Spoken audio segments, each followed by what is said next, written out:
Bonjour à toutes, bonjour à tous. Merci vivement d'être là, si nombreux, si nombreuses. Pour Riyad Satouf, quand même. Bonjour Riyad. Bonjour.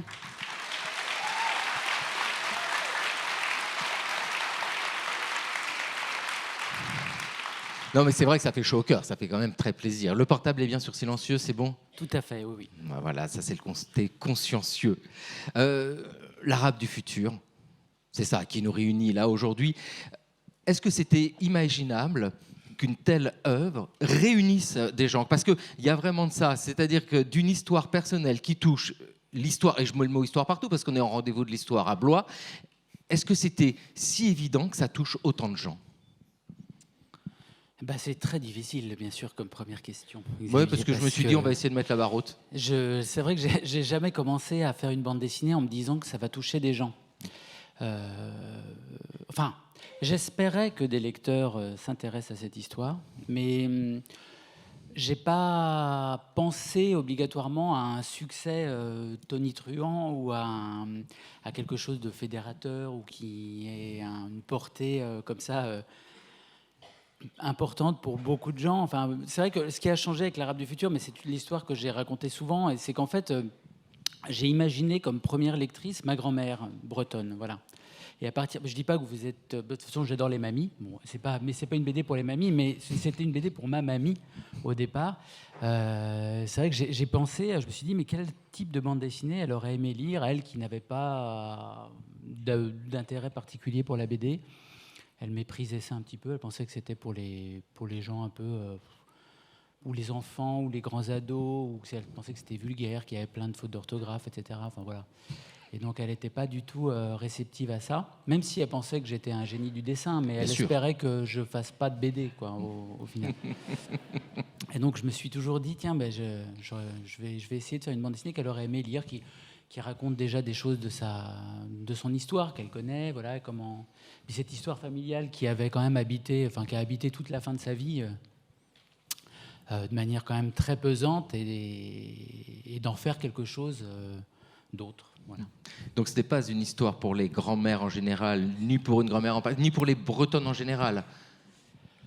Mais pourquoi pas? Non, vraiment, j'ai pensé à ça. Je me suis dit, voilà, je vais essayer de me limiter sur les gros mots. Je vais essayer de me limiter sur les trucs un peu osés. Parce qu'il faut savoir qu'en fait, avant de faire l'Arabe du futur, j'ai eu une autre vie de dessinateur. Mais moi, je faisais des bandes dessinées qui étaient plutôt d'humour assez trash, avec beaucoup de gros mots, Voilà, j'avais créé un personnage qui s'appelait Pascal Brutal et qui était un personnage dont j'avais dessiné de nombreuses aventures dans Fluide Glacial. Donc c'était très osé, c'était pour adultes, enfin c'est pour lecteurs matures, voilà, vraiment. C'était, je sais pas si, voilà. Et donc c'est vrai que ma grand-mère aurait pas aimé Pascal Brutal, par exemple. C'était ça pour dire, pour ceux qui connaissent Pascal Brutal. Et donc voilà, j'ai essayé de trouver un angle comme ça. Et c'est à partir de ce moment-là que ça a eu beaucoup de succès. Donc en fait, finalement, ma mamie m'a porté chance. Mais oui, mais les mamies, elles portent souvent chance, surtout qu'elle n'est pas étrangère à la bande dessinée. Parce que Pascal Brutal, c'est une chose, mais il y a Tintin aussi. Et là, il y a un lien qui est évident entre une histoire individuelle, cette histoire d'une grand-mère bretonne, et ce lien avec Tintin, qui est un personnage qui surgit dans l'histoire de la bande dessinée comme une évidence, mais dans l'histoire intime aussi. Oui, alors c'est vrai que ma grand-mère, quand même, a été assez centrale dans le sens où c'est elle qui déjà, la première, s'est extasiée de mes dessins. Enfin, ça, je le raconte dans le tome 1 de l'Arabe du futur. Et c'est une vraie scène, en fait. C'est la première qui m'a fait sentir un peu exceptionnel, dans le sens où j'ai lu dans ses yeux que j'étais un génie. Et donc, c'est rigolo parce qu'en fait, j'ai recommencé à dessiner pour essayer de lire ce regard dans les yeux des gens, toute mon enfance, mon adolescence. Et en fait, là, je suis en train de parler devant vous et j'espère que vous me pensez que tous que je suis un génie. Je vous regarde comme ça, c'est assez marrant. Oui, mais c'est une oui. multiplication du... Non, mais c'est rigolo parce que je crois que c'est vraiment lié d'une certaine façon. C'est un peu la même chose. Le fait, quand je suis en dédicace, il y a des files de gens qui viennent et qui me regardent avec des yeux. Et je crois que c'est un peu les mêmes yeux qu'avait ma mamie quand elle m'a regardé dessiner des dessins comme ça, en se disant mais d'où c'est qui sort celui-là, enfin, un peu voilà. Et c'est vrai que comme très tôt elle m'a considéré comme un génie du dessin, elle a C'était la première à me faire lire des bandes dessinées. Donc elle m'envoyait des albums de Tintin en Syrie, quand on habitait dans ce petit village. En Syrie, non pas en série. Voilà. En Syrie, voilà, en Syrie. Et voilà, et c'est vrai que c'est à elle que je dois un peu ça, parce que déjà, elle n'avait jamais lu tellement de... Enfin, franchement, non, elle n'avait jamais lu de livres, vraiment. Elle n'avait jamais lu de BD, mais elle voulait cultiver quelque chose chez moi. Je sais pas, que je devienne autre chose que ce qu'elle avait été. Je sais pas, voilà. Mais elle n'avait pas tort, parce que Riyad Satouf, vous êtes un homme parfait, au sens où ce sont les premiers mots de l'arabe du futur. Bah, oui, c'est vrai. Non, mais c'est vrai que l'arabe du futur aussi, c'était raconter quand même l'importance que peut avoir l'enfance dans la construction d'un individu. C'est vrai que je voulais raconter par mon propre exemple comment voilà, on revient, on part toujours des premières émotions, des premiers...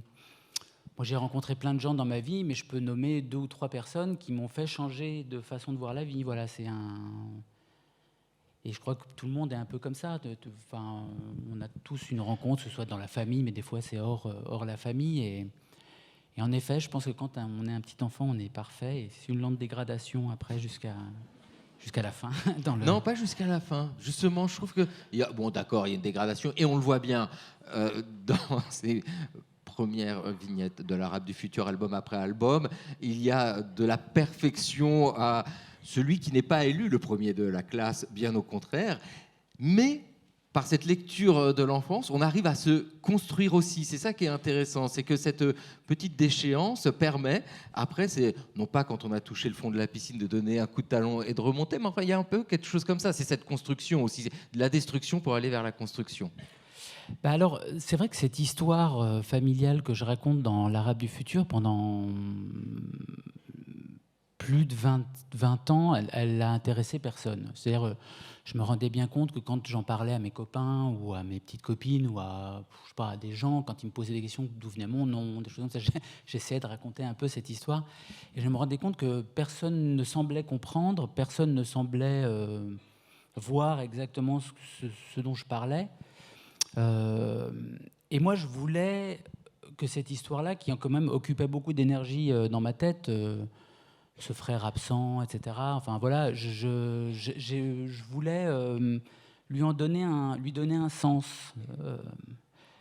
Et je crois que le fait d'en faire une bande dessinée comme ça a été aussi de lui donner un sens. Voilà, parce que l'histoire, la véritable histoire, elle est un petit peu différente de celle que j'ai racontée dans les livres, parce que forcément, j'ai essayé de rendre les choses un peu palpitantes. Disons, la vraie histoire, déjà, elle est pire, elle est plus glauque, elle est moins marrante. Je ne sais pas comment dire. Enfin, il n'y a pas vraiment d'humour dans le...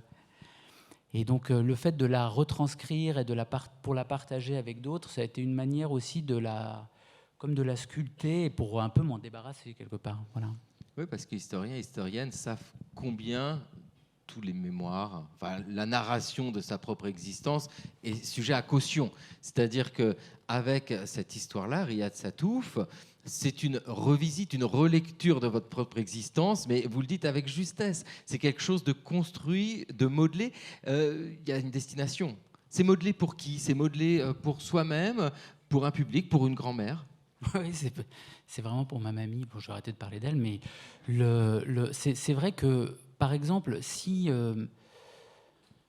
dans la véritable histoire telle qu'elle s'est passée, par exemple, au niveau de la violence, par exemple, souvent les gens qui ont lu l'Arabe du futur, ils me disent quand même parfois c'est très violent, c'est très dur, etc. Mais alors, j'ai vraiment diminué l'intensité de certaines scènes pour les rendre passables. Je ne sais pas comment, digestes peut-être, on peut dire ça. Donc c'est vraiment plutôt ça que j'ai fait. À certains moments, j'ai baissé le curseur sur certaines scènes plutôt que d'augmenter le curseur. Et c'est marrant parce que ça m'arrive parfois des lecteurs qui me disent c'est un peu trop quand même, ou quand même ça pouvait pas être comme ça, etc. Alors que moi ça me fait rire parce que je me dis mais c'était tellement 10 fois pire que voilà. Et vous savez, je raconte souvent cette métaphore, mais elle est pas terrible, mais je trouve qu'elle exprime quand même c'est par exemple la cuisine. Si vous allez en Asie et que vous mangez la cuisine asiatique, elle est tellement pimentée que vous n'arrivez pas à la manger et c'est pas possible. Et quand vous mangez la cuisine asiatique, enfin certains types de cuisine asiatique en France, après être allé en Asie, c'est la même, mais sans le piment. Et en fait, les Français, ou le public pas habitué, ils trouvent ça délicieux, c'est vraiment très bon, mais c'est pas immangeable comme ça peut l'être là-bas. J'ai essayé de rendre cette histoire un peu mangeable. Oui, la recette de l'arabe du futur, avec cette histoire, avec cette naissance à Paris, avec ce passage par l'Algérie, la Tunisie, ça vous conduit jusqu'en Syrie. Au rendez-vous de l'histoire de Blois, père historien.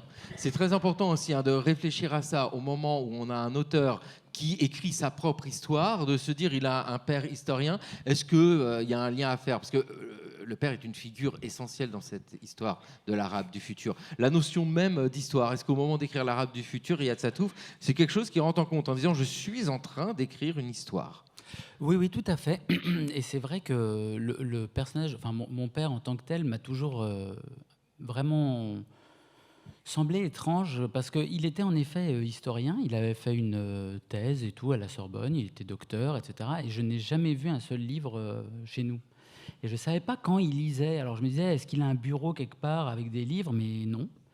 Et c'est un vrai mystère. Je ne sais pas. Pourtant, il avait l'air de savoir des choses. Il savait plein de.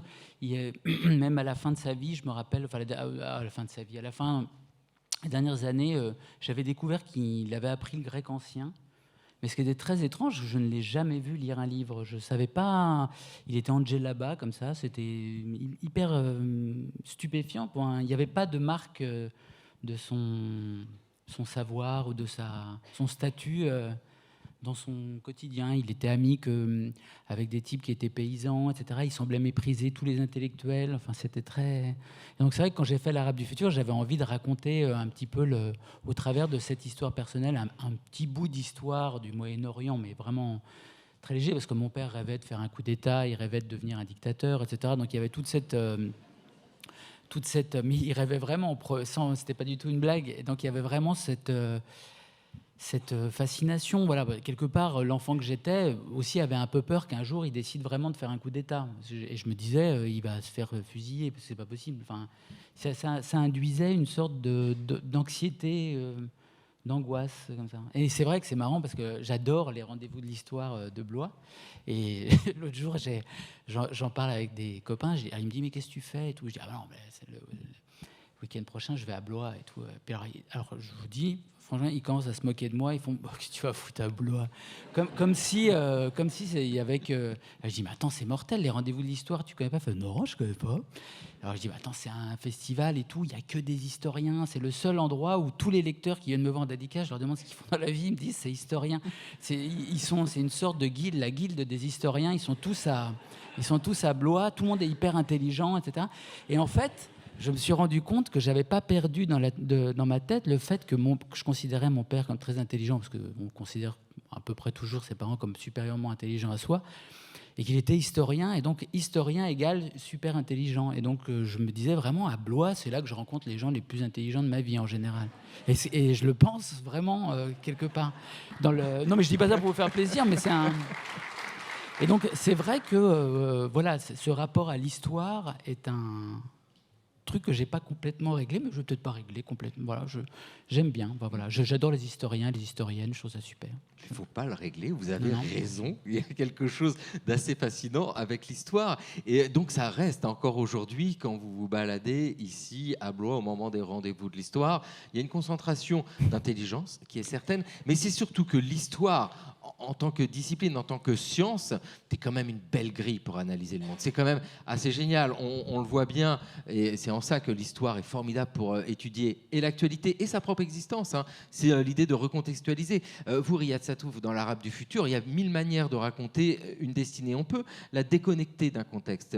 Vous, le contexte historique est tellement important qu'il est obligatoirement là. Et c'est pas facile de relier les deux, parce qu'en tant qu'individu plongé au milieu du moment, on ne comprend pas ce qui se passe. Donc il y a ce recul nécessaire de l'auteur pour expliquer tout ça. Oui, alors voilà, c'est vrai que ça rejoint ce que je disais tout à l'heure, quand j'avais cette difficulté de partager cette expérience avec les autres. Par exemple, la vie en Syrie, quand je racontais à mes copains, même mes copains d'atelier, où j'ai partagé un atelier avec des dessinateurs de BD, j'essayais de leur raconter ce qu'était la vie en Syrie ou ce que c'était que d'avoir les portraits de, je sais pas, Hafez el-Assad placardés partout, comment ça se passait la vie dans une dictature, par des détails concrets, etc. Et je voyais bien qu'ils ne voyaient pas du tout de quoi... Enfin, ils n'arrivaient pas à visualiser. Quand je les couchais en dessin, en expliquant un peu rapidement, mais en contextualisant ce qu'était la Syrie, le régime de Hafez el-Assad, ça a complètement changé dans leur... Ils ont tout de suite, ils ont compris. Et ils sont tout de suite revenus vers moi en me disant mais on pensait pas du tout que c'était comme ça, en fait. On voyait pas du tout les choses comme ça. Donc voilà, et c'est vrai que raconter le contexte et raconter... parfois, on part du principe que les gens vont savoir les choses qu'on sait et qui sont naturelles pour nous. Et c'est vrai que c'est très compliqué de considérer que le lecteur ne sait pas grand-chose de ce qu'on peut savoir. Enfin, c'est difficile. Voilà, c'est ce que j'ai compris peut-être avec l'Arabe du futur. Je me rappelle quand le tome 1 est sorti, la première chose que m'a demandé une des lectrices, c'était mais je comprends pas bien la différence entre sunnite et chiite. Et c'est vrai que pour moi, ça me semblait quelque chose de... Je sais pas, que la différence entre breton et normand. Enfin, je sais pas si ça a une vraie différence, mais c'est un truc de... Voilà, je le sais. Mais de penser que des gens puissent n'en avoir rien eu à faire de toute leur vie, il faut avoir ça en tête quand on écrit ce genre d'histoire. Voilà. C'est très important ce que vous dites, parce qu'aujourd'hui encore dans l'actualité, cette différence-là, sunnite, chiite, ça draine notre compréhension et tout le monde n'a pas la clé encore pour comprendre. Donc c'est la répétition sans cesse, mais c'est la pédagogie avec l'histoire comme ligne de mire. Mais c'est une chose de vouloir raconter des événements de votre enfance, par exemple, Riyad Sattouf, et puis de les comprendre soi-même. Et est-ce qu'en écrivant l'Arabe du futur, vous vous êtes plongé dans l'histoire pour comprendre votre histoire ?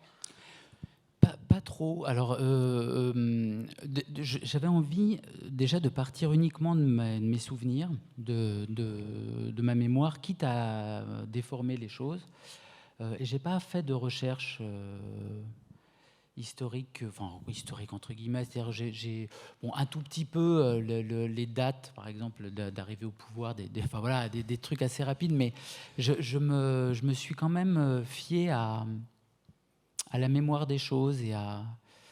Par exemple, dans le tome 6, je crois que c'est dans le tome 6 ou dans le tome 5, je ne sais plus, dans lequel j'ai quand même recherché des archives de la Syrie de ces années-là, parce que je me rappelais les avoir vus en Syrie et je les ai retrouvés sur YouTube, en fait. Mais ça a peut-être été le maximum de recherche que j'ai fait. Et c'est drôle parce qu'il y a quelque temps, quelqu'un m'a envoyé un lien sur Internet. Il m'a dit, mais tu sais que le village de Termalé a une page Facebook. Et alors, je ne savais pas du tout. Alors, en fait, il faut savoir qu'il y a tout un continent englouti, un continent engloutif de Facebook en arabe auquel les Européens n'ont pas accès. Enfin, en tout cas, ceux qui ne parlent pas arabe n'ont pas accès, mais il y a la même quantité en arabe. Et donc, il y a plein de groupes et tout. Et en effet, il y avait un groupe Facebook sur ce village de Termalé en Syrie, avec plein de photos, etc. dedans. Et j'étais stupéfait, parce que pour moi, c'était vraiment l'endroit le plus perdu de l'univers, en fait, ce petit village. Et de voir qu'il avait une existence comme ça, à 2 clics de mon clavier. Il y avait plein de photos. Et j'avais même pas fait l'effort de les chercher. Enfin, voilà. Et c'est marrant de voir, avec le recul, la différence qu'il peut y avoir entre les dessins que j'en ai faits par la mémoire et ce que j'ai revu quand je suis tombé sur ces photos, quoi. Et je ne regrette pas, en fait, de rester avec mes souvenirs. Il y avait beaucoup de différences ? Il y a une différence qui m'a marqué, c'était que j'avais complètement oublié, mais quand j'ai vu les photos, je me suis dit, mais oui, c'est vrai. C'est qu'en fait, toutes les maisons étaient reliées par des fils électriques qui passaient au-dessus des routes, comme ça. C'était comme une nasse au-dessus du village. Et j'ai pas du tout dessiné ça. J'en avais pas du tout gardé le souvenir. Ça me semblait beaucoup plus aéré, etc. Et il y avait un côté beaucoup plus anxiogène sur les photos que dans mes dessins. Ouais. Avec cette réflexion sur le passé qui est toujours un pays étranger, on ne maîtrise pas les codes du passé. Mais alors, ici, en évoquant Facebook, c'est ce passé, Riyad Sattouf, et nous sommes quelques-uns ici à le connaître, qui ne connaissaient pas toutes ces technologies d'aujourd'hui. Non, mais c'est vrai que c'est un autre monde, hein. C'est un monde sans téléphone portable, sans Internet. Et ce monde-là, et c'est celui que vous racontez dans l'Arabe du futur, dans tous ces volumes, ces 6 volumes, c'est que c'est aussi cette transition-là. Aujourd'hui, il y a un accès différent à se passer par toutes ces archives que vous pouvez aller voir maintenant sur Internet. Ouais. Bien sûr, c'est l'Arabe du futur aussi. Ça raconte comment le monde, en tout cas, comment tout s'est rétréci. En fait, c'est vrai que quand on s'engageait avec ma famille à faire un voyage et à aller en Syrie, j'avais vraiment la sensation, bon, j'étais enfant, mais j'avais l'impression qu'on partait en Odyssée, que c'était je sais pas, le film 1492 de Ridley Scott, quand ils partent sur la mer, là, moi j'avais l'impression que c'était ça. Je n'étais pas sûr qu'on allait arriver. Il y avait des tonnes d'aventures. Il fallait aller jusque Paris. Fallait ensuite à Paris se loger, ensuite aller à l'aéroport. Là, il y avait des avions dans tous les sens. Syrian Airlines, machin. En fait, ça durait. C'était sans fin pour arriver dans un endroit qui semblait être à des millions d'années-lumière. Alors qu'aujourd'hui, on a accès à... Enfin voilà, c'est ça, on a l'impression que c'est la porte à côté. C'est à 4 heures de vol de Paris.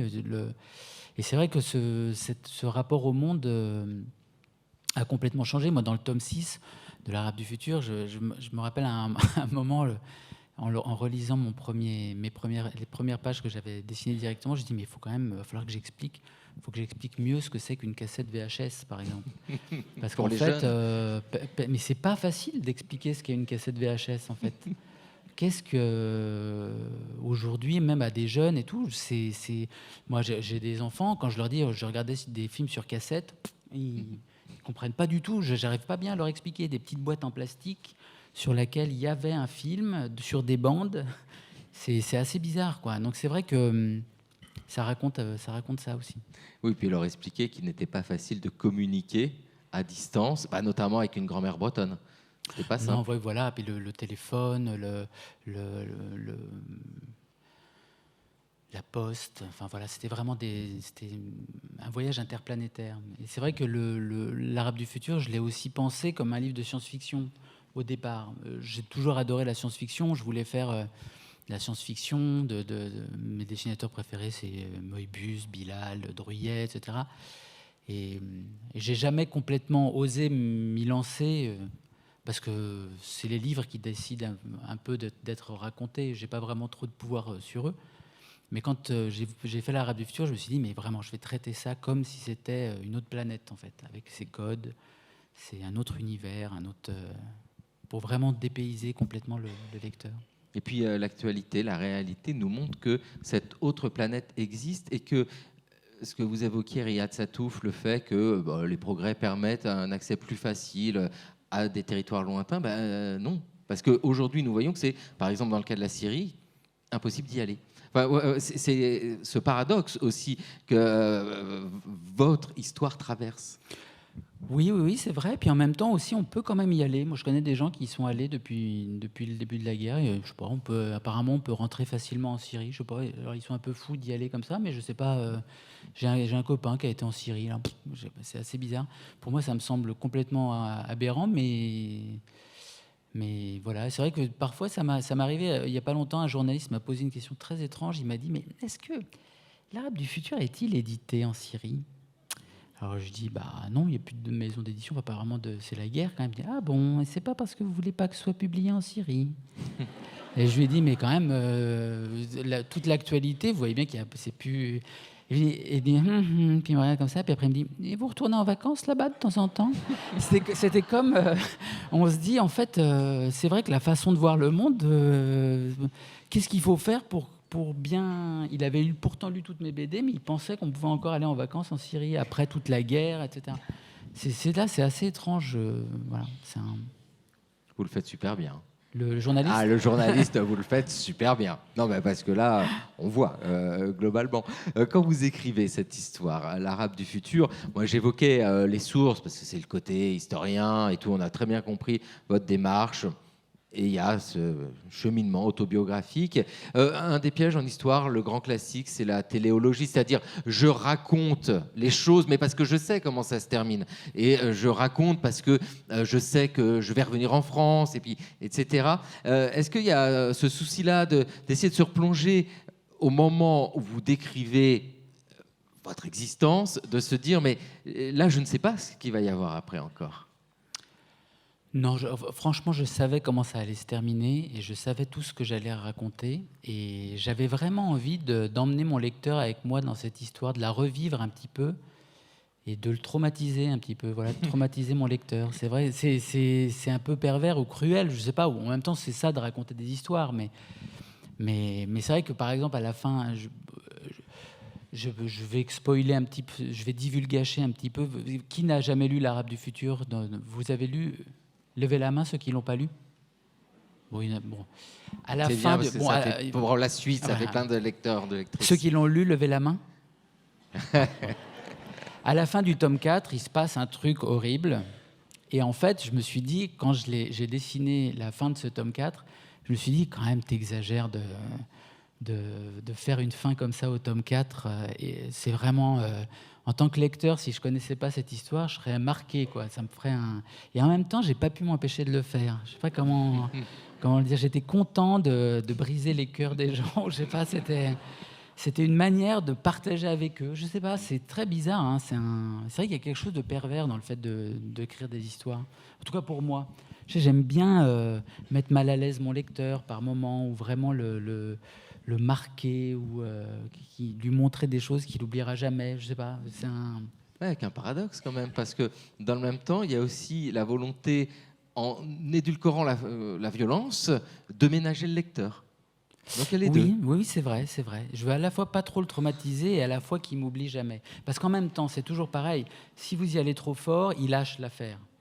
Mais si on l'amène gentiment et puis qu'on est gentil, etc., et puis qu'à un moment on lui fait un... Voilà, là, on reste gravé pour toujours dans son cœur, quoi, quelque part. Voilà. Et puis il y a la violence. C'est vrai que c'est aussi au-delà de cet aspect chronologique, parce que la chronologie est vraiment prégnante. Hein. On voit les albums, il y a les dates et tout. Ça pourrait être des titres de livres d'histoire. Hein. C'est clair comme ça. Et puis il y a ces tendances-là. Et c'est vrai, c'est aussi une réflexion sur la violence. La violence, elle est présente. Elle est là, alors plus ou moins présente. Mais c'est toujours un peu là. Ah oui, bien sûr. Oui, c'est vrai que la violence, c'est quelque chose qui m'intéresse beaucoup. Et la manière dont elle se transmet de génération en génération, d'adulte à enfant, et qu'ensuite les enfants retransmettent ça à leurs enfants. Hein. Comme une malédiction un peu qui vient de la nature primordiale, je sais pas. Voilà. Et j'ai toujours bien aimé, parce que je l'avais expérimenté assez jeune. Et donc, j'avais vraiment... C'est un des personnages de l'histoire aussi, comment on s'en libère, enfin, on s'en libère, comment on essaye de prendre conscience qu'elle existe et de pas trop la propager. Alors, peut-être que je la propage, moi, à ma manière, dans mes livres, mais au moins, je force personne à les lire. C'est-à-dire, voilà, Mais c'est vrai que c'est quelque chose de... C'est un sujet qui est vraiment très intéressant et qui fait notre monde actuel, quand même, la violence. On parle plus du tout de comment la violence se transmet d'adulte à enfant. On a l'impression que les enfants sont... Enfin, je sais pas, Donc je voulais, à travers ma propre histoire, raconter le cheminement de cette violence. Voilà. Comment un père qui avait eu une enfance malheureuse s'est arrangé inconsciemment pour la faire payer à ses enfants. Et comment on peut tenter de s'en débarrasser. Oui, puis avec cette figure du père complexe, docteur en histoire, qui parlait grec, mais qui n'a pas du tout fait sa thèse sur le monde grec, hein, parce qu'on est plutôt autour de la Première Guerre mondiale, et qui lui-même, et son cheminement est très intéressant, mais là encore, intéressant au sens, qu'est-ce qui se passe, comment un individu change. Et c'est vrai que la transformation de cette figure du père, observée par un enfant, ça nous parle aussi d'histoire individuelle, bien sûr, mais d'une histoire beaucoup plus large, et là qui fait, encore une fois, écho à notre monde. Ben alors oui, mon père est vraiment un arabe d'extrême droite. C'est un vrai... il était vraiment... voilà, il admirait les dictateurs, il admirait Pinochet, il admirait Saddam Hussein, il admirait Kadhafi, il admirait Fayez el-Assad, parce que c'était des des hommes forts sans pitié et qui en même temps voulaient faire avancer leur pays, enfin, dans ce qu'ils pensaient être de l'avancement, c'est-à-dire éduquer les enfants, construire des infrastructures. Je sais pas, il y avait à la fois quelque chose qui pouvait sembler positif, parce que par exemple Saddam Hussein, c'était des choses comme racontait mon père quand il était jeune, mais c'est vrai. J'imagine qu'il y a des spécialistes en histoire du Moyen-Orient peut-être dans la salle, ils diront pas le contraire, mais Saddam Hussein, il a eu des prix, par exemple, de l'UNESCO pour l'alphabétisation des enfants. Il a donné le droit de vote aux femmes immédiatement dès il a construit des autoroutes, des aires d'autoroutes. Enfin, il a fait des trucs, il a modernisé le pays. Et donc, par certains aspects, il y avait des aspects très positifs qui pouvaient être vus comme positifs. Et ça, mon père adorait, mais il était contre la liberté quand même et contre la démocratie. Il voulait forcer les gens à progresser. S'ils ne voulaient pas, on les fusillait. Voilà, c'était... Comme ça, c'était réglé. Mais c'est là aussi où il y a un vrai intérêt à porter sur la figure du père, parce que ce qui nous semble condamnable, c'est-à-dire le fait de fusiller quelqu'un qui demande la liberté, du point de vue de la figure du père, ici dans l'Arabe du futur, c'est plutôt positif. Redites-moi ça. Eh ben, je vais vous le redire. Pour lui, c'était bien de tuer les gens et de priver la liberté. Nous, on le condamne. On dit Saddam Hussein, cet aspect-là, c'était odieux. Oui. Mais lui, c'était bien. Oui, bien sûr. Oui, c'est vrai. Voilà, c'était quand on est un enfant, c'est difficile de faire la part des choses. Moi, au bout il m'arrive de temps en temps, encore aujourd'hui, de me dire tiens, on devrait le buter, celui-là. Et je me dis, mais t'es pas bien. Enfin, mais ça vient du fond de l'enfance. Mon père, il disait souvent, tu les fusilles, et voilà, c'est tout. Et quand il regardait la télévision et qu'il voyait Mitterrand, par exemple, il était là, les cocos, il faut les fusiller, tout cela. Là, regarde ça, c'est traître à leur pays, ça. Voilà, il admirait que Jean-Marie Le Pen, par exemple. C'était son homme politique préféré français. Il disait, lui, au moins, il sait ce que c'est qu'être français. Il aime la France. Les Français, ils n'aiment pas leur pays. C'est trop... Enfin, voilà, il avait quelque chose de très brutal. Il était vraiment d'extrême droite. C'était vraiment... Et donc, c'est drôle. C'est pas drôle. Mais par exemple, Jean-Marie Le Pen, il a rencontré Saddam Hussein, par exemple, pour essayer d'arrêter la guerre du Golfe. Et pour mon père, c'était logique. C'était son homologue en France, en fait. Enfin, disons que c'était le nationaliste français qui allait parler avec le nationaliste arabe. Voilà. Dans cette histoire de transmission, on parlait de la violence avec, c'est vrai, toute la réflexion, pourquoi quelqu'un devient violent par rapport à son enfance, et qu'est-ce qu'il va transmettre à ses enfants? Disons que vous en tirez bien. Hein. Non, mais parce que vous n'avez pas envie de fusiller tout le monde, globalement, ça va. Non, c'est vrai, pas tout le monde, mais, mais disons que heureusement que j'ai eu la BD quand même. Je vais quand même le dessin. C'est vrai que j'ai transmis une forme. Par exemple, souvent je réfléchis à ça. C'est vrai, les premières BD que j'ai faites, j'ai eu beaucoup moins de succès qu'avec l'Arabe du futur parce que j'y allais vraiment à fond dans mes premières BD. C'était très vieux. Enfin, et j'ai souvent eu des retours comme quoi c'était très violent, too much, même si c'était rigolo, mais il fallait avoir le cœur bien accroché quand même pour pas avoir déprimé en les lisant. Et je me suis rendu compte que j'ai exprimé sans doute une grande partie de cette violence dans mes livres pour m'en libérer un petit peu comme ça. Donc j'ai quand même dû faire avec. Mais après dans la vie, je suis pas violent. Non, je pense non, pas. Ça va. Non. Ce qui m'arrange. Non. Dans cette histoire-là, vous nous l'avez dit tout à l'heure, père, docteur en histoire, très bien, mais pas de livres. Des livres, malgré tout. Alors, le Coran et les albums de Tintin. C'est assez contrastant comme le grand voulait dire le Coran. Le Coran. Oui. Ah oui, c'est vrai. Bah oui. Mais alors justement, parlons-en, parce qu'il n'avait même pas le Coran. Et pourtant, il n'arrêtait pas de dire que c'était le livre qu'il fallait lire, etc. Mais il ne l'avait pas. En fait, il l'avait... On ne le voyait pas. Il l'a ramené un jour d'Arabie Saoudite, et j'avais celui qu'on nous donnait à l'école. Mais lui-même n'avait pas de bibliothèque. Je ne pouvais même pas dire, tiens, il respecte un livre, au moins il a le Coran. Il ne l'avait même pas. Il avait je ne sais pas. C'est vraiment un très, très grand mystère que je n'ai toujours pas élucidé aujourd'hui. Parce que j'étais allé dans son bureau à l'université de Damas, et la première chose que j'ai regardée, je me rappelle, en entrant, c'est où sont les livres. Et en fait, il n'y en avait pas non plus. Les albums de Tintin que votre grand-mère bretonne vous envoyait en Syrie, eux, ils ne posaient pas de problème dans la maison? Ils étaient dans votre chambre? Et je pense que c'est aussi une des chances que j'ai eues, c'était que mon père, mine de rien, il était quand même tolérant sur certains trucs. C'est-à-dire, il se voyait comme un moderne, comme quelqu'un de moderne, dans le sens où, par exemple, quand il était plus jeune, ce qu'il aimait bien chez Saddam Hussein, par exemple, ou ce qu'il aimait bien chez Hafez el-Assad, c'est qu'il y avait cette notion de... La religion était au second plan. Et c'est difficile aussi d'expliquer ça aux lecteurs, c'est-à-dire avec l'effondrement de leur régime. Par exemple, Saddam Hussein, il s'est de plus en plus affiché comme étant un musulman, etc., un sunnite, avec les habits du... Mais quand il était plus jeune, il y avait vraiment cette volonté d'empêcher les religieux, les extrémistes religieux d'avoir de l'influence ou du pouvoir, etc. Et je crois que mon père aimait bien ça quand il était plus jeune, justement, parce qu'il avait sans doute souffert de cette omniprésence de la religion, même s'il ne l'a jamais reconnue, mais il aimait beaucoup cet aspect des choses. Et donc, les bandes dessinées, il acceptait que j'en lise, même s'il regardait quand même ce que c'était, mais voilà, il ne s'était pas interdit parce que le dessin n'est pas recommandé, etc. Il est devenu plus religieux vraiment sur la fin. Bon, et puis c'était Tintin, qui est aussi une lecture du monde très particulière. Oui, c'est vrai, mais je ne pense pas qu'il voyait, les choses comme ça. Il y avait vraiment une volonté d'espérer que ses enfants soient modernes. Il n'a pas exigé de moi que je sois croyant, par exemple. Ça, je pense que c'est une énorme chance que j'ai eue, parce que je n'ai jamais été croyant une seule seconde. Je n'ai jamais cru en Dieu, j'ai cru au Père Noël. C'est le truc le plus puissant de surnaturel que j'ai cru. Père Noël et la petite souris. Oui. Et en fait, j'ai cru très tard au Père Noël, parce que tout le monde me mentait. Et quand j'ai découvert que ça n'existait pas, j'en ai été très humilié.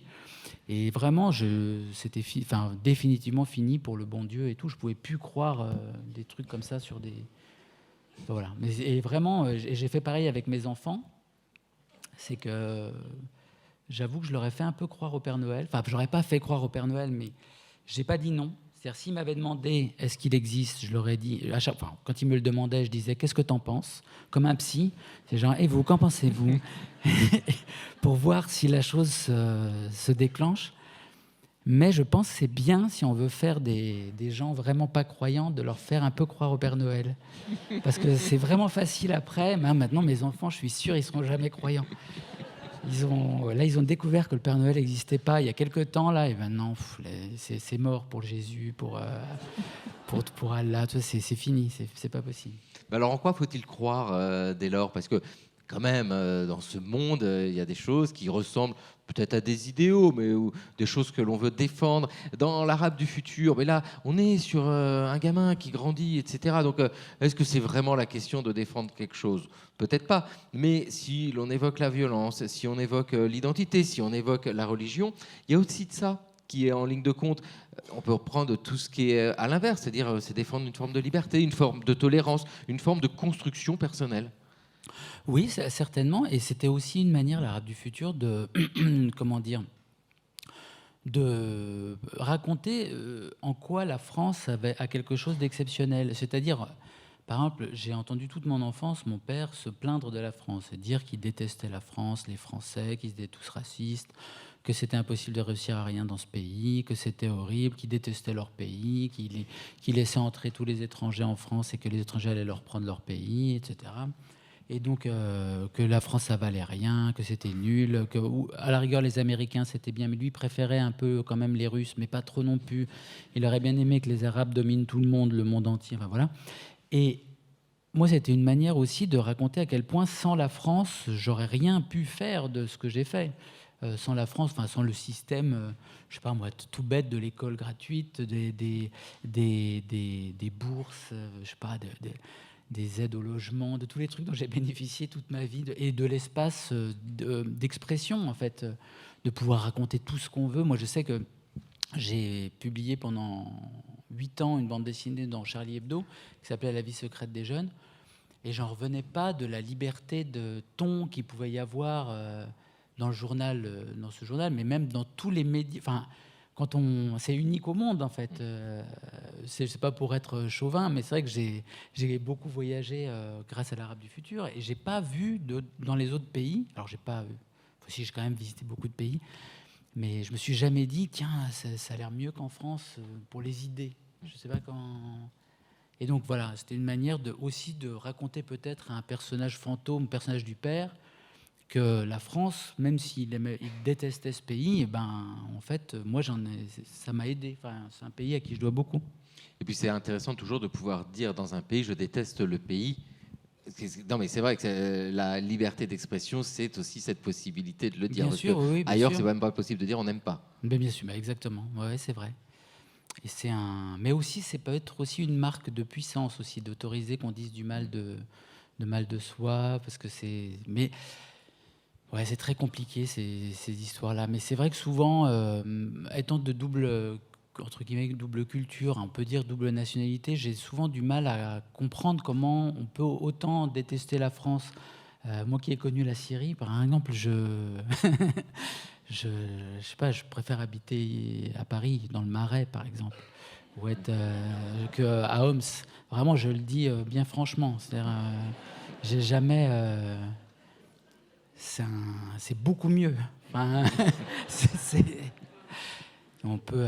Enfin, c'est pas mieux, un peu mieux. C'est 1000 fois mieux.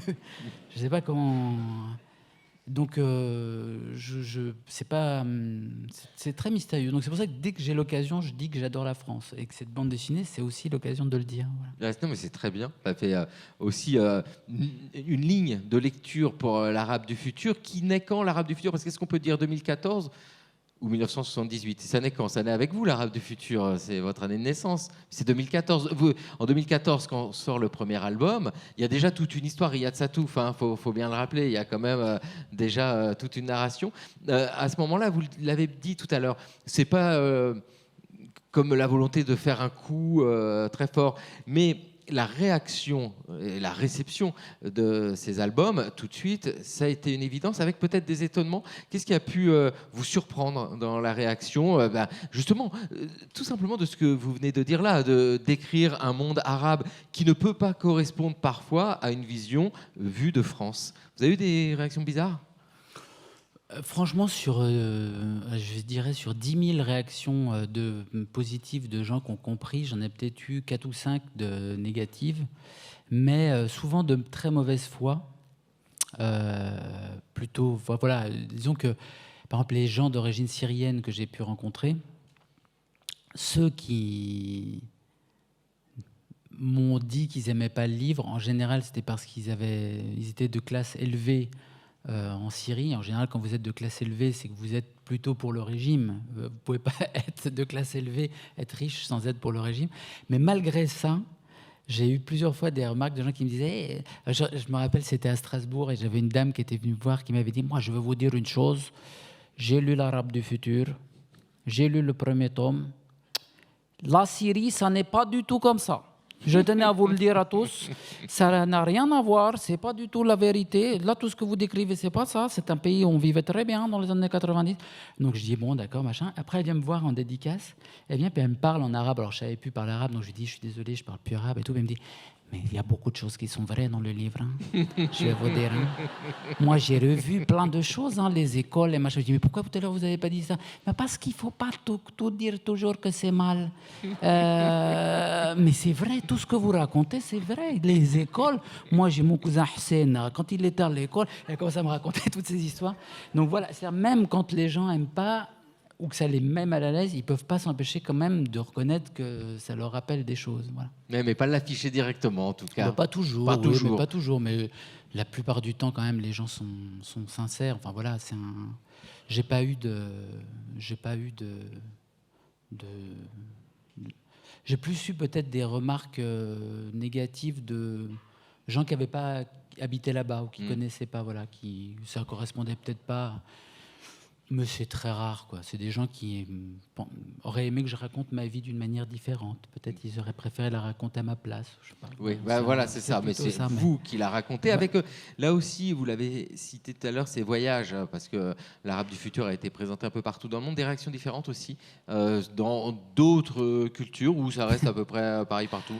Non, franchement, j'ai eu des bons échos partout. Et ce qui était drôle, par exemple, une fois au Brésil, j'avais rencontré Là aussi, les livres étaient sortis là-bas, ça n'avait rien à voir, mais j'avais des Brésiliens qui m'expliquaient que ça leur faisait penser à à leur vie. Je sais pas, il y avait un gars qui me disait moi quand j'étais petit, j'habitais à côté d'une favela et je jouais avec des petits garçons et ça m'a rappelé l'Arabe du futur, vos cousins et tout. C'était pareil, ils vivaient dans des trucs. Enfin, voilà. Et là, si une réaction qui était qui m'a fait rire, mais c'est pas très drôle, mais c'était au Japon. J'étais allé au Japon, donc si vous connaissez la bande dessinée japonaise, à quel point, moi j'adore, hein, les plus grands génies de la BD sont japonais. Mais alors ils vont dans des excès extrêmes, il y a des trucs hyper gore tout le temps, ils recherchent. Et je me rappelle, j'avais rencontré des lecteurs japonais qui avaient été extrêmement choqués par l'Arabe du futur tome 1, par la scène où le chien est tué. Il y a un chien qui meurt à la fin. Et pour eux, c'était la scène la plus violente et choquante qu'ils aient jamais vue de leur vie. Et en fait, ils pouvaient. Mais je leur disais, mais vous avez fait des bandes dessinées, par exemple, comme Ken le Survivant. Je ne sais pas si vous avez vu Ken le Survivant, vous connaissez ce que c'est. C'est que des mecs ultra musclés qui se déchiquettent les uns les autres à longueur de temps.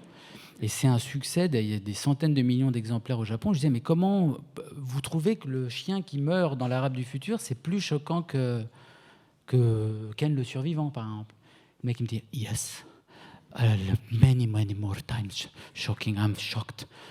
Et donc, au Japon, ça a moyennement marché à cause du petit chien qui se fait tuer. Là, ça tient un peu de choses. Hein. Ouais. On peut pas commander ce genre de choses. Hein. Et on ne peut pas le prévoir. Et d'ailleurs, je pense que quand on écrit en 2014 un premier volume, la suite est à construire. C'est-à-dire que, Riyad Sattouf, vous avez travaillé comment? Le plan des 6 volumes était déjà fait avec le découpage chronologique et il n'y avait plus qu'à écrire? Pas vraiment. Disons que j'avais la fin. Je savais comment ça allait se terminer dans le tome 6, mais je ne savais pas par où j'allais, toute l'ampleur que ça allait prendre. Il faut savoir que quand j'ai fait le tome 1 de l'Arabe du futur, c'était juste après la sortie de mon deuxième film qui s'appelait Jackie au Royaume des filles. J'ai fait donc 2 films. Le premier qui s'appelle Les Beaux Gosses, qui était un film sur des adolescents et qui avait eu beaucoup de succès quand il était sorti, dans lequel a joué Vincent Lacoste, qui maintenant est devenu une vedette du cinéma français. Et donc ce film avait eu beaucoup de succès. Ensuite, j'ai eu plus de moyens pour faire mon deuxième film. Donc j'avais fait Jackie au Royaume des filles, qui est un film qui a été un four total. Donc aucun succès, vraiment mon téléphone ne sonnait plus. Je raconte tout le temps cette histoire parce que pour moi elle est un peu magique. Et vraiment, j'avais plus trop d'amis après la sortie de ce deuxième film. Et même les éditeurs de BD, ils me couraient pas après, quoi. Vous voyez, je m'étais dit, tiens, je vais revenir tranquille à la BD. Moyen, en fait, c'était pas acquis d'avance.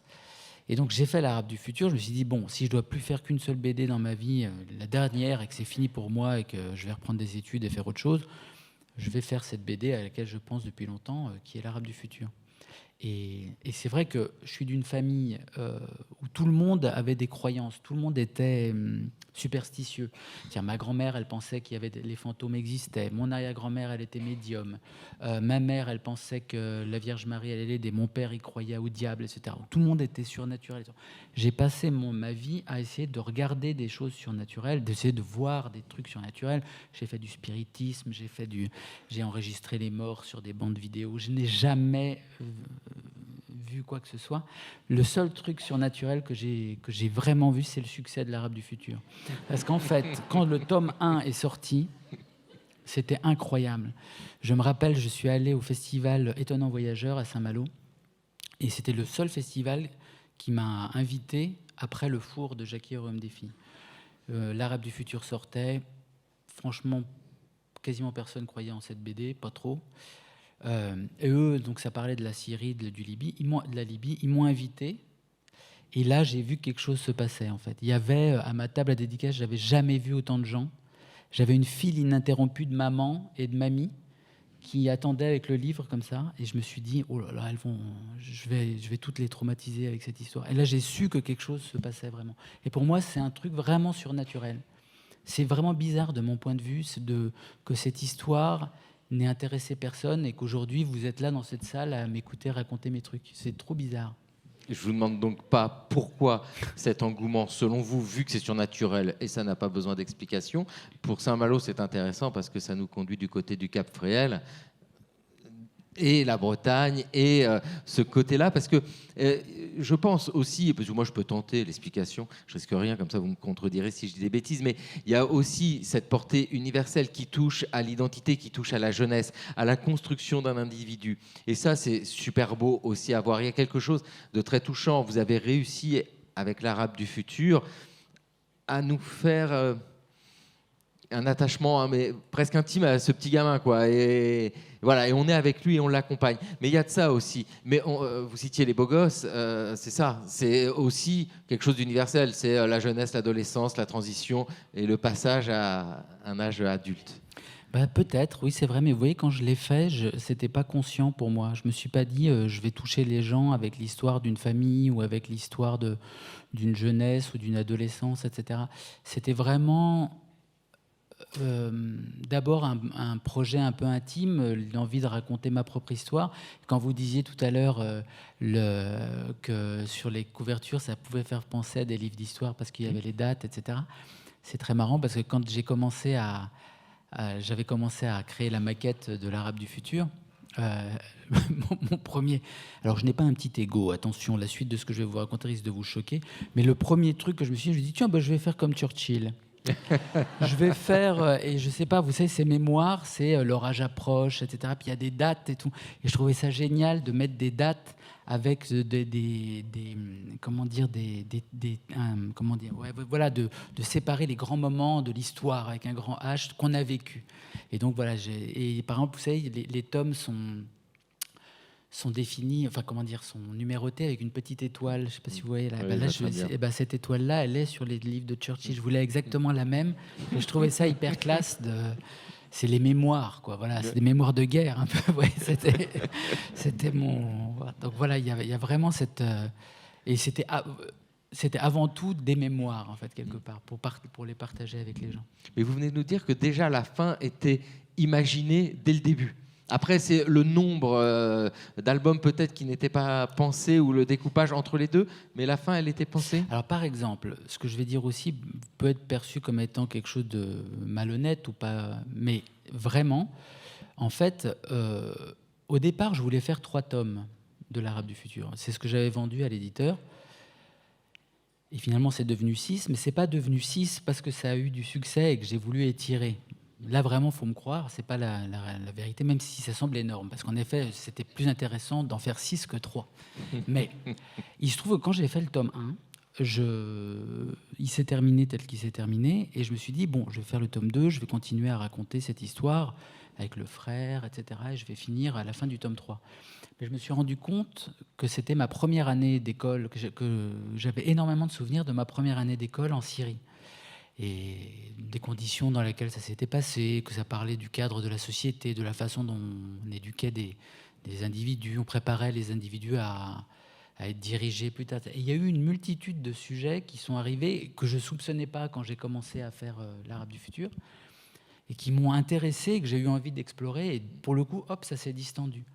Et j'ai suivi ce chemin d'essayer d'y aller à fond dans cette mémoire, en suivant cette grande histoire de ce qui est arrivé aux frères, mais ça s'est distendu tout seul, quoi. Voilà. Et pourquoi cette fin-là? En tout cas, pourquoi le choix de cette date-là pour terminer l'Arabe du futur? Pourquoi ne pas continuer, ne pas avoir laissé les choses ouvertes?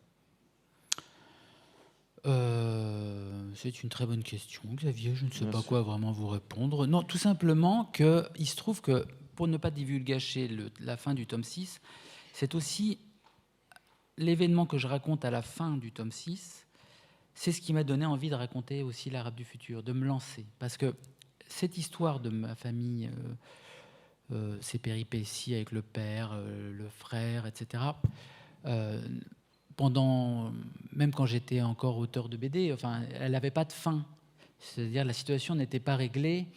Il y avait pas. J'ai réalisé des films en ayant toujours cette situation familiale en cours, cette anxiété, ces problèmes permanents, etc. Et avec la fin que je raconte à la fin du tome 6, il y avait une vraie fin à cette. Et je me suis dit, ça peut faire une fin. Si je veux m'arrêter là, je m'arrête là. Voilà. Et ça le fait, effectivement. Voilà. C'est extrêmement intime de raconter sa propre vie. On l'a évoqué, il y a de la violence, il y a de la famille, il y a des tension évidente et parfois très lourde. Relire sa propre existence, c'est pas simple. Hein. Alors c'est pas simple déjà quand on le fait soi-même, quand on regarde des vieilles photos, quand on se remémore des événements, et au moment de le mettre en dessin et de le raconter à d'autres, est-ce que c'est douloureux parfois? Est-ce que ça a été difficile? Oui, j'avoue que par moments, c'était très pénible. Oui, oui. Et alors, ce que je faisais, c'est un peu pervers de dire ça, mais en fait, ça me déprimait tellement que je me disais, tiens, je vais aller encore plus dans la déprime, et j'écoutais que des musiques ultra déprimantes.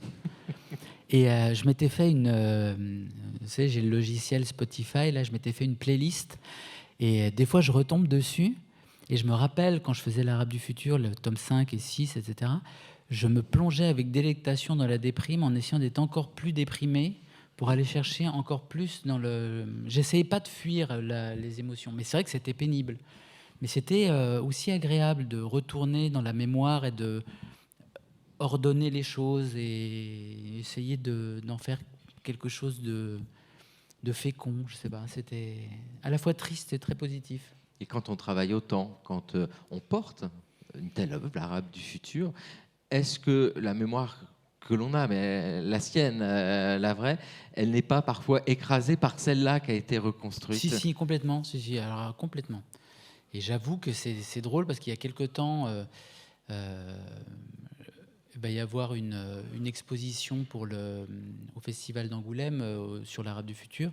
Donc je cherchais des documents, etc. Et je suis tombé sur un vieux passeport de mon père.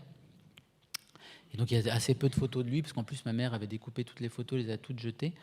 Et donc il n'y a plus trop de photos de lui. Et j'ai mis dans le passeport, et j'ai ouvert le passeport, et j'ai vu sa tête. Et je me suis dit, mais c'est qui ça? J'ai regardé la tête, je me suis dit, ah mais c'est lui, ouais. Et en fait, dans ma tête, c'est mon dessin qui a remplacé ces souvenirs. Mais vraiment, c'est très étonnant. Et alors, dans un autre ordre d'idée, ma mamie, c'est pas un peu pareil. Elle n'a pas exactement la même tête en vrai que je lui ai fait dans la BD. Et je suis tombé sur une de ces photos l'autre jour, et ça m'a fait un petit effet. Je me suis dit, mais oui, mais c'est vrai, en fait. C'est comme si je m'étais remplacé la mémoire par ma relecture. Voilà. Et puis maintenant, vous l'avez partagée avec Ouais. nous tous, nous toutes, cette histoire-là. Riyad Satouf, c'est vraiment, c'est pour ça que c'est formidable que les rendez-vous de l'histoire passent un moment à raconter cette aventure, l'Arabe du futur, parce que vraiment, je le dis, il y a la démarche autobiographique et cette réflexion sur replacer un destin dans un moment de l'histoire. C'est de l'histoire, enfin, il y a de ça intéresse historiens, historiennes. Pour terminer, je voudrais juste poser 2 questions. Ça a été traduit en Syrie? Et est-ce que vous repartez de temps en temps en vacances là-bas? Voilà. Très bonne question. Écoutez, Xavier, je peux vous répondre ce que je réponds aux journalistes quand ils me Allez-y. Alors non, ça n'a pas été traduit en arabe parce qu'il n'y a pas vraiment d'éditeurs intéressés par faire les 6 tomes. Souvent, voilà, une des questions qu'on me pose souvent de ça, c'est pourquoi c'est pas traduit en arabe, l'arabe du futur. Et pourquoi? Voilà. Et ça me permet, parce qu'avant que... Peut-être si on se voit en dédicace tout à l'heure, vous me le demandiez, je vais vous y répondre tout de suite. C'est que c'est beaucoup moins sexy que ce qu'on pourrait penser. Enfin, sexy dans le sens, c'est pas parce que les Arabes veulent pas le traduire en arabe. En fait, c'est qu'il y a assez peu d'éditeurs en langue arabe, et que les éditeurs en langue arabe qui étaient intéressés par le faire ne voulaient s'engager que sur le tome 1 et voir si ça marchait. Et Inch'Allah, on fait la suite. Mais bon, moi, je voulais pas prendre le risque que les gens de ma famille ne lisent que le tome 1. Voilà, donc j'ai dit ou les 6 tomes ou rien. Voilà, c'était tout. Et aussi, c'est compliqué parce que dans le monde arabe, quand même, il n'y a pas beaucoup de démocratie. Et en général, quand vous êtes éditeur, c'est que vous êtes quand même des classes supérieures. Et le plus grand éditeur en Syrie, par exemple, celui qui éditait Baudelaire, Rimbaud, mais qui éditait aussi Adolf Hitler, le protocole des sages de Sion, c'était le ministre de la Défense syrienne. Qui était donc c'est toujours délicat quand vous êtes dans des pays comme ça et qui veulent vous éditer. Vous vous dites mais est-ce que c'est pas un proche du régime ou je sais pas quoi? Donc je préfère dire non sans être sûr. C'est que c'est très compliqué. J'ai pas encore réglé. D'ailleurs peut-être c'est à des historiens qu'il faut que je demande ça. Est-ce qu'il faut accepter de traduire ces livres dans des dictatures par exemple?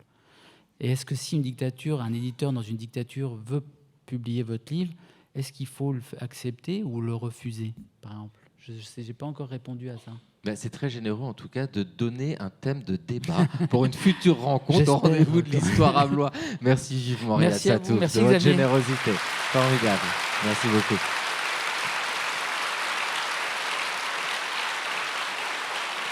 Et il y a les dédicaces qui suivent. C'est le stand 107 de mémoire. Je ne sais pas du tout, c'est le stand de la librairie Dialogue, je crois. Exact, 107. 107. Merci beaucoup à Merci toutes et à beaucoup. tous. Merci beaucoup.